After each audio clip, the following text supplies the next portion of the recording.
Hello, this is Sky Moore. This last segment is called Advice to Lawyers or Suggestions to Lawyers. It's just some suggestions on how to play a given situation. 3 things that I would suggest.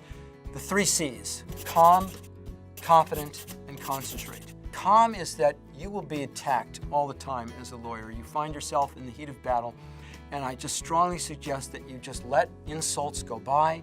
Be Buddha, just let it go by like grains of sand in the wind. And in particular, don't find yourself wrapped up in the he said, she said heat of battle. Whenever you hear that going on, you should be thinking to yourself, how can I compromise the situation, get to closing, get through this aggravation factor? And so what you often want to do is try to control the situation with your voice, slow things down, be calm, and make suggestions. And say, all right, let's put aside the he said, she said. How are we going to get to the finish line? The same thing on a phone call. Often, just stay quiet. A lot of what's going on in conference calls is chaos, miscommunication, meetings too.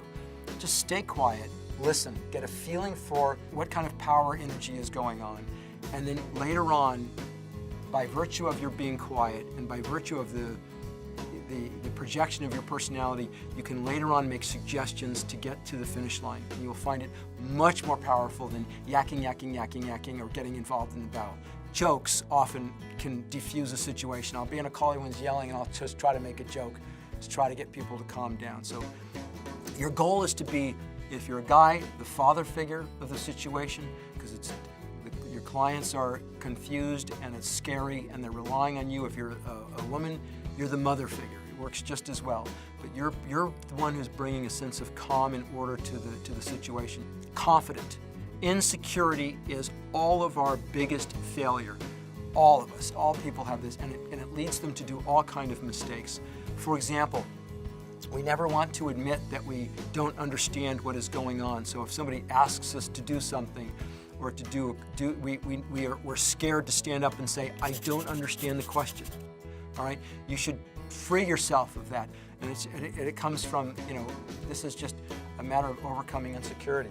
Often we want to pretend that we know the answer to something when we don't. I call this the 90% rule. You're 90% sure that you know the answer to a question, and so you say, oh, I think the answer is blank. Well, the client won't remember the I think. The client will remember the answer is blank.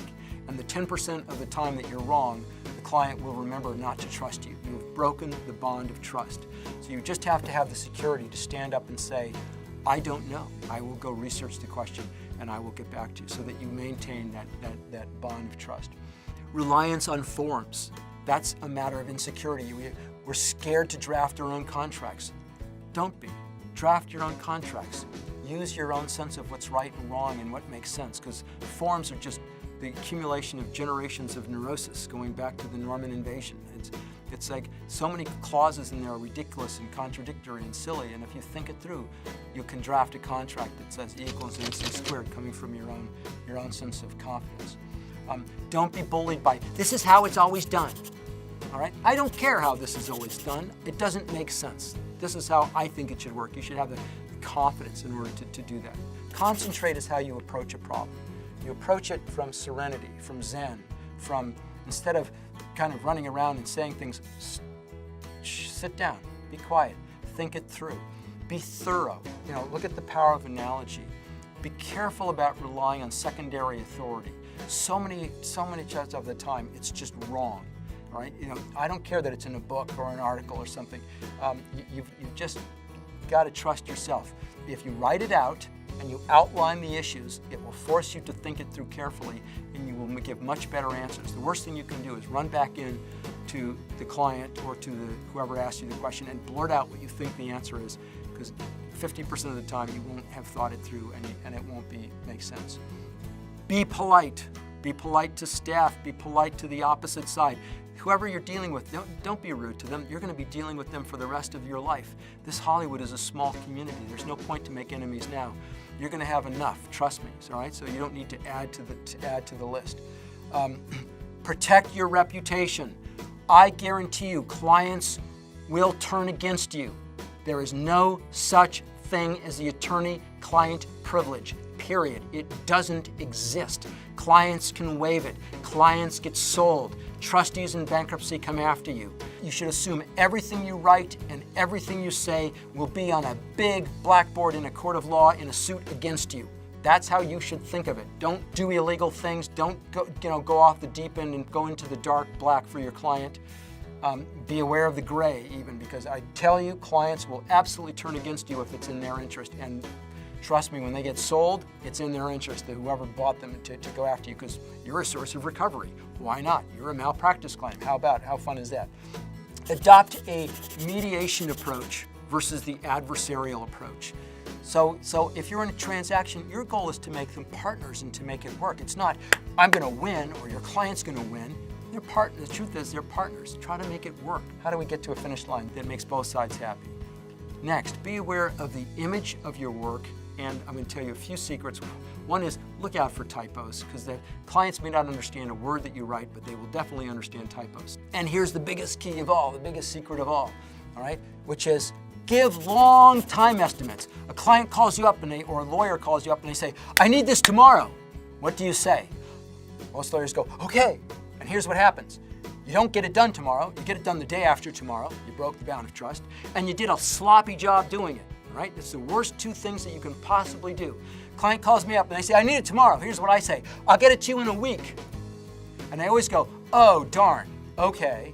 And then what do? I come and I get it done maybe within 3 days, and I've done, and then they go, oh my God, Scott, you came in early. That's fantastic. And I've done a good job, I've done a quality job, and I came in, quote, early, all right? It's such an obvious, easy technique, and I see lawyers fall in this trap all the time. Always give long time estimates. How simple is that to do? Short, brevity, short replies, short contracts, and short answers. A lot of words doesn't make it better. If you can say it concisely, and stop. Get the ball back over the net. Your goal is at the end of every day to make sure that the ball is out of your net, so when the client calls you and says, where do things stand, you can say it's in their court. And then follow the law that you're practicing in and follow analogous areas so that you can apply the power of analogy so that you can answer questions and so you can beat your peers and you'll have expertise that you can expand your practice, right? So those are just some suggestions that I have for helping out, particularly younger lawyers. I always give this advice to the younger lawyers in our firm, and hopefully some of it's useful to you. This is Sky Moore signing out on this segment. Thank you so much.